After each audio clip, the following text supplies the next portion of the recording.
We're looking at concept number 4, which is use substitution to determine whether an equation or inequality is true.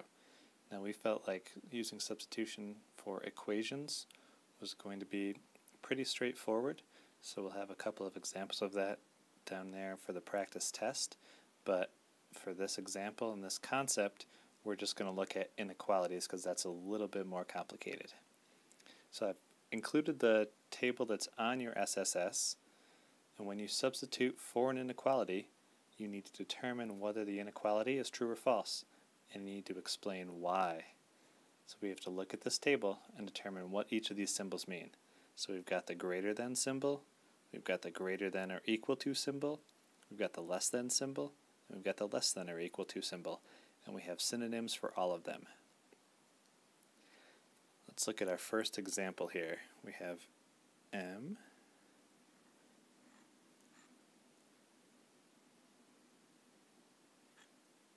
just like that. So this inequality says that M is, look at this symbol here, where's that? Right here. M is greater than or equal to 4.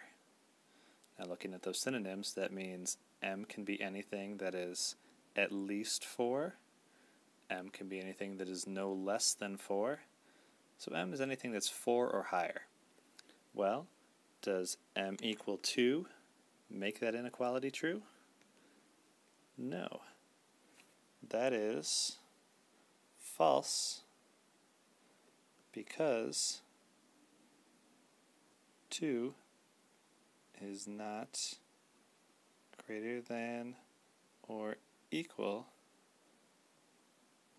to 4. So that would be my explanation and reasoning for why M equals 2 is not making the inequality M is greater than or equal to 4 true. Now we're going to try a couple practice problems here. We've got our first practice problem here. If you got true, k equals 5 does make this inequality true because 5 is less than 7, then you can move on to practice problem number 2. If you did not get it, let's check it out. So we have this symbol here, which looking at our table says less than or fewer than. So does k equals 5, so plug in 5 here for 7, and is 5 less than 7 or is 5 fewer than 7?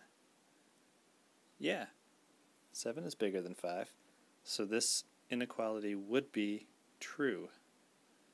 K equals 5 does make the inequality k less than 7 true because 5 is less than 7. I'll type that out so you can see that here.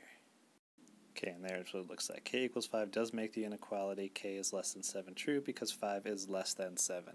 Now that's a little bit more explanation than I used in the example problem, but I wanted to get up in that specific math language so I can get into the green and the blue on my rubric. Let's look at practice problem number 2.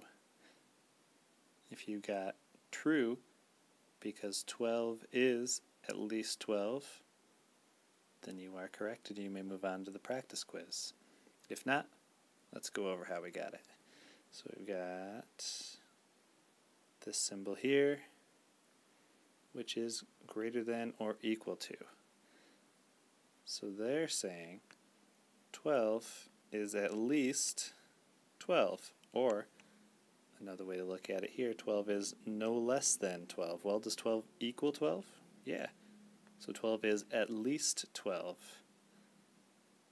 So when I write this, I would write z equals 12 does make the inequality z is greater than or equal to 12 true because 12 is at least 12. And I've written that up for you here again a little bit more specific. Z equals 12 does make the inequality z is greater than or equal to 12, and if I'm typing it, I've got to type it like this. So that's why it looks a little bit different. Z is greater than or equal to 12 is true, because z needs to be anything 12 or higher to make that inequality correct. Well, 12 is at least 12, so 12 needs to be anything 12 or higher. That is why this inequality is correct. You may rewatch this one, move on to the practice quiz, or you may click to go back to the home screen to select a different topic.